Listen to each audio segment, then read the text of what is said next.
Ladies and gentlemen, please welcome the wonderful Mr. Dressup.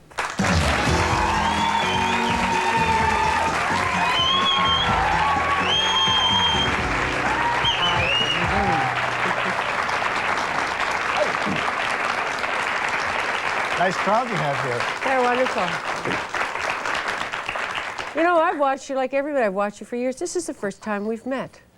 I believe it is. Isn't that strange? After seeing each other on TV for the last... long time. 4 years for you, is it? No, it's not quite as long as you, but 20s. I've been here a while, yeah. But you're such a part of the Canadian fabric, and I guess it's hard for you to leave it. There must be real mixed emotions. Well, yeah, a lot of mixed emotions. I had to come to a decision about that. Once I decided, I had to go through with it. But now I'm thinking, should I have or not? I've got a couple more years in me. But actually, the show is going to be rerun for a long, long time. Yeah, so generation after generation of kids can still get... So I'm still Mr. Dressup, whether I want to be or not. How did it all start? There's a story about you and Fred Rogers. Fred Rogers, Mr. Rogers. Right, yes. they both came here to Canada. And well, I was living in Pittsburgh at the time, and I was unemployed, and I knew Fred from working together with him at WQED in Pittsburgh, which is a public television station. Doing children's things back then? Yeah, I worked at the station doing a lot of different things because that's the only way they could pay me if I did all kinds of things. Right. So anyway, to make a very long story short, how short should I make it? Short as you want, as long as you want. Well, Fred asked me if I'd be interested in coming to CBC for 1 year to work on a program that he was trying out. This would be the first time he was seen on television. Prior to that, his show was, he was behind the scenes just doing puppets. And I'd made some of his puppets, so he asked me to come on as a puppeteer with him. So we came up here, and we did the show for a year, and then he went back to Pittsburgh and very nicely asked the people at CBC if they would be interested in using me on a new show that was called Butternut Square, which was going to replace that time slot. And they asked me, and of course I had no job, so I said, well, yes. That always does it, doesn't it? Yeah, oh yeah. And just through various things, we decided that I would do a character called Mr. Dressup, one of several characters on this show. So actually, I've been Mr. Dressup since 1964, but it wasn't until 1967 that it became called Mr. Dressup. Rather phenomenal that the two of you would go off and have such extraordinary success in the same field. Yeah, well, actually, Fred was a mentor to me. Working with him all that time, I absorbed an awful lot from the way he treated his audience, his concern for kids, because he's truly deeply committed to children's welfare. And on the other hand, I'm an actor who happened to get a good gig, but that was Fred's mission in life. We see that the same thing followed for you. The actor with the good gig became involved in the children and the children's... Yeah, it happened, yeah. Yeah, the evolution happened for you. I think the attitude, his attitude toward his audience rubbed off on me.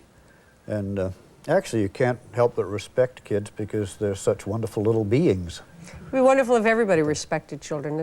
That's a key word, respect. Yeah. Mm-hmm. Yeah. So you finally decided that there are other things I want to do here. I've done this. Is that it? Yeah, I don't know what other things I want to do, but I was just approaching an age, and actually for the last 3 years, people have said, do you have any plans for retirement? And I think finally it got into me, and finally I said, do I have... Yeah, I guess I better retire. It looks like the thing to do. Because I've never had any goals in life. I never set my own goals. They always happened to me. So I think enough people suggested I retire, so I said, okay, if that's what you want, I'll retire. But you know, I often say that to kids. It isn't important to know where you're going to be in 10 years, because some people are lucky to know, oh, okay, I'm going to be a doctor, lawyer, or whatever. I never knew. No, but some people, we open this door, and that opens this door, and that opens that door, and then all of a sudden you have a career and you're doing it, which is... Yeah. Well, years ago, my father asked me, this is before I was doing much of anything. I was knocking around from one little theater to another. And he said, Ernest, how can you stand not knowing now what you're going to be doing 6 weeks from now? And I said, gee, it's exciting, Dad. And he said, well, you know, if you would like, your mother and I can send you back to school and you can get a degree, and then you can always teach. And I thought, I don't think I'd like to do that. I love being out of work now and then, not knowing where it's going to happen again. And my son's going through the same thing, and I can empathize with him. I never say, come on, Chris, when are you going to get real and get a real job? Because he knocked around, and someday he'll get the big break. Yeah, it's part of life to knock around. If you don't knock around, you'll miss parts. So where are Casey and Finnegan? Well, they've retired. They're in Hornby Island, British Columbia, which is a beautiful island, with Judith Lawrence, who is their creator. And, So will you, this is so sad, isn't it? they're there now. Do you think, I mean, you talked about this, and we hear, you know, people kept saying the word, so you've decided, but I hear this little kind of almost doubt in your voice. Yeah, Well, I mean, in 6 weeks you'd be going, okay, I'm sorry, I'm back. I think. I can't do that. The mold is broken. No, but I'm sure you'd do the same thing if you decided, well, I want to retire, but there's a part of you that likes doing this. Sure. You like the... You love it. I don't get live applause on the show, but... I don't often. Get such a I just get such a kick of getting in the studio with all the people that help to produce the show. The cameramen, they all kid me, and we have a wonderful time. Everybody's like equal members of a family. Yeah, it's fun. And it's a real uplift, and Yeah. I think that's the thing I'm going to miss the most. So maybe once a week I'll just maybe come in and crash in here and other people's shows.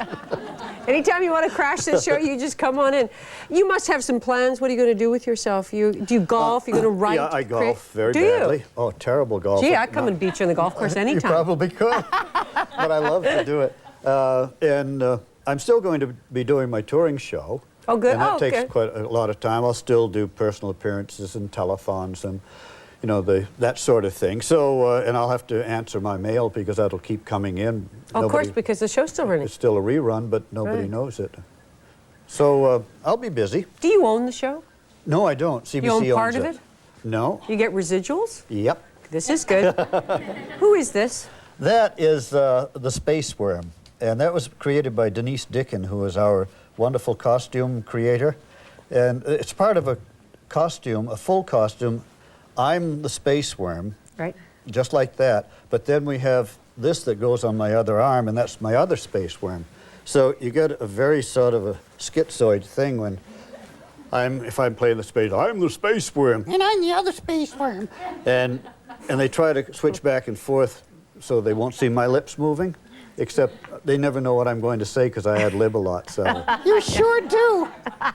Hey, DINI, can I be on your show too? I'm just thrilled to have you on my show. Isn't that a wonderful puppet? Denise Yeah, is you know so who I had on talented. my show once who just was one of my great interviews and my great thrills was Kermit.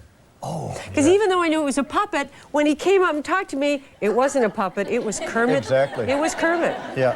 Hello? Yeah, the magic of our puppeteers are that they're all so good that you never think about there's a body down below making the puppet work. What's in the, this is our tickle trunk, the DINI Petty tickle trunk. Oh. What have we got in here? Oh, well, who knows? We never know what's in the tickle We trunk. never- I have no Open it idea. up and- oh, boy, what a Oh. surprise. What happens if the lid drops? I don't know. We'll get a new one. The hinges will break. Okay, this is one of my favorite costumes here. This is the spider costume. This was created, I can't even remember the name of the fellow that did it. Oh, wow, it's beautiful. Do you have one for me, Mr. Dressup? Well, let's see. You could call this a coat of arms. Isn't that wonderful. fabulous? That's There's a great. piece that goes with it, too. And this is Oh, Watermelon Man? That's Tutti Frutti. He's That's Tutti Frutti? seen only on our touring stage show. Ah. He's totally composed of, well, he's a fruitcake, I guess. But many are. Oh, look at this. Okay. This is me, You Mr. can slip Dressup. that on. That's This is penguin. me. You are now a penguin. Yep.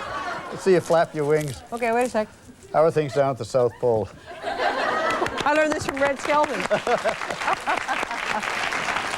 This is fabulous. Yeah. And this? Well, that's one of the more quieter pieces of clothing that I wear. May I? Oh, sure. Okay.